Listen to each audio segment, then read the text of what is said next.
Bienvenue dans ce second épisode consacré à la question « Pourquoi le vote des pauvres profite à la droite ?» Comme je le disais dans le précédent épisode, la droite américaine moderne a misé sur la division de l'électorat populaire en commençant par le séparer selon son mode de vie, celui des campagnes contre celui des villes. En France, c'est différent. Cette division entre le vote des villes et le vote des campagnes est bien plus ancienne et remonte au XIXe siècle. Dans un premier temps, je vais vous expliquer pourquoi le vote des campagnes est un vote historique et un vote déterminant. Puis, dans la deuxième partie de la vidéo, je vous ferai la démonstration par l'exemple avec un document bien piquant. De tout temps, le vote des campagnes a été très majoritairement en faveur de la droite, à tel point que cela suffisait à faire la différence lors des élections. Attention cependant, cela ne veut pas dire que le vote des villes soit majoritairement à gauche. J'en parle dans quelques instants. Le vote historique des campagnes en faveur de la droite est dû à son ancrage solide dans les habitudes des habitants des campagnes, qui, malgré eux, votent pour la droite, un parti centré sur le riche patronat. Parce que oui, le cœur électoral de la droite, c'est le patronat, le riche patronat. Alors bien sûr, le fait que riches et classes populaires des campagnes aient un mode de vie beaucoup plus semblable qu'à la ville explique en partie un même vote. Cependant, plus que le mode de vie, ce qui lie le plus riches et pauvres des campagnes, c'est le rapport de domination qui est beaucoup plus fort qu'en ville. Historiquement, les habitants des campagnes ont toujours vécu sous la domination d'un seigneur local tout-puissant. Il était à la fois le seul recruteur et le seul responsable administratif. Il était le notable qui réglait les conflits et régissait la vie locale. Si bien que, quand arrivent les premières élections de notre histoire, les classes moyennes et précaires se tournent naturellement vers le seul référent qu'elles connaissent et élisent celui qui est leur maître en tout point. Aujourd'hui encore, les campagnes françaises sont dominées par quelques riches familles locales. Ils sont avocats, médecins, patrons dans l'industrie, patrons dans l'agriculture ou patrons dans les commerces. Et aujourd'hui encore, les classes populaires des campagnes votent pour ces gens-là, ceux qui savent, c'est-à-dire ceux qui leur sont supérieurs de façon générale. Cette domination inconsciente est ancrée depuis si longtemps dans la vie des gens qu'elle leur fait voter naturellement pour des représentants qui n'ont pourtant pas du tout les mêmes intérêts financiers et politiques que la majorité de leurs électeurs. Alors vous allez me dire, oui Nico, t'es gentil, mais à la ville aussi les rapports de domination sont très présents. Eh bien, pas tout à fait. Historiquement, les gens de la campagne vivaient en vase clos et n'avaient des informations que par les médias de l'époque. Leur horizon social était alors beaucoup plus restreint qu'en ville.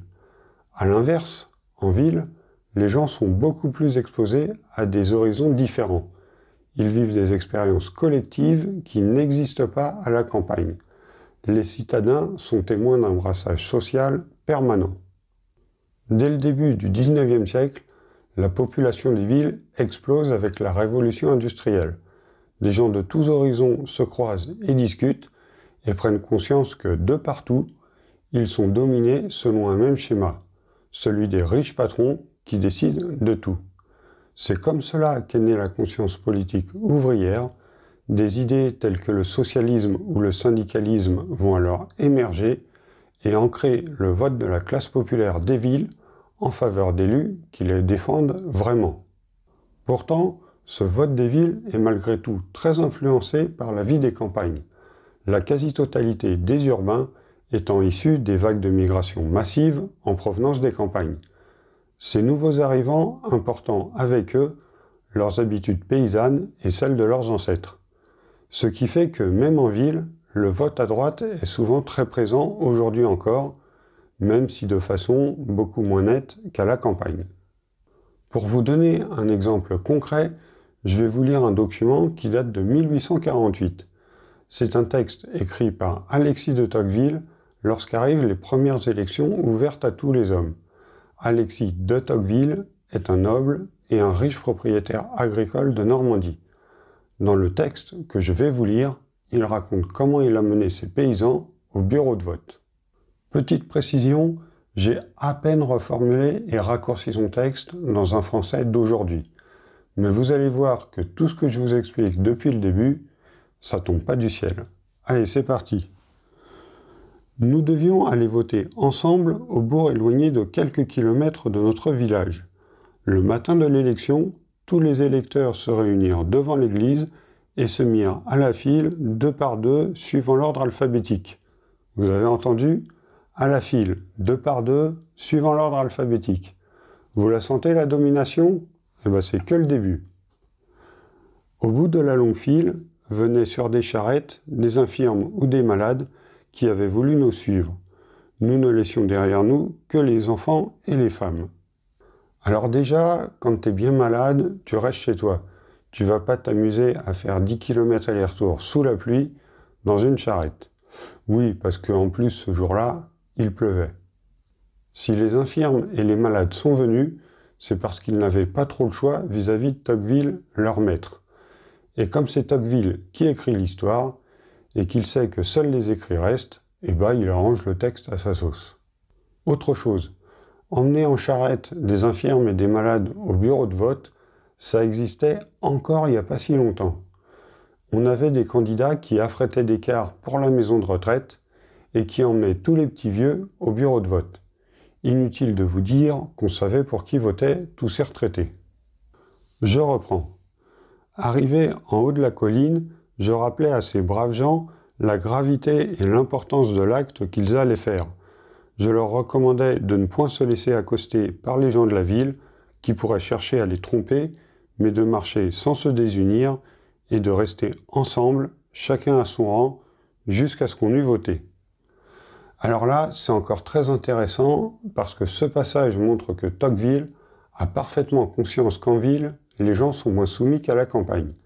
Il n'hésite pas à faire arrêter la troupe pour leur enlever de l'esprit tout éventuel début de réflexion au moment d'aller voter. S'il veut gagner les élections, Tocqueville doit à tout prix éviter que ces pauvres paysans soient influencés par les pauvres de la ville. Je reprends, Tocqueville s'adresse toujours à ces paysans. Que personne n'entre dans une maison pour prendre de la nourriture ou pour se sécher de la pluie avant d'avoir accompli son devoir. Ils crièrent qu'ainsi ils feraient, et ainsi ils firent. Tous les votes furent donnés en même temps, et j'ai lieu de penser qu'ils le furent presque tous au même candidat. Le candidat, c'est lui, Tocqueville. Là, clairement, le mec se la raconte. Évidemment qu'ils ont tous voté pour lui. Tocqueville les domine tellement que ces paysans auraient tout à craindre à voter pour un autre.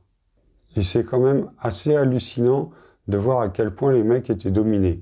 C'est plus une discipline de vote, c'est un troupeau au garde à vue. Tout ça pour vous dire que si aujourd'hui encore il y en a qui votent comme des moutons, eh ben ça vient pas de nulle part, ça vient même de très loin. Allez, dernière phrase du récit de Tocqueville. Aussitôt après avoir voté moi-même, je leur dis adieu et je partis pour Paris. Excellent, le gars ne raccompagne même pas son troupeau de paysans au village, ce qui est pour le moins assez peu reconnaissant. Mais le plus fort, c'est que Tocqueville est tellement sûr de son emprise sur ses paysans qu'il sait qu'il aura tout leur vote et donc qu'il va gagner. Si bien qu'il n'attend même pas le résultat du dépouillement et il va fêter sa victoire à Paris, entre nobles et entre riches.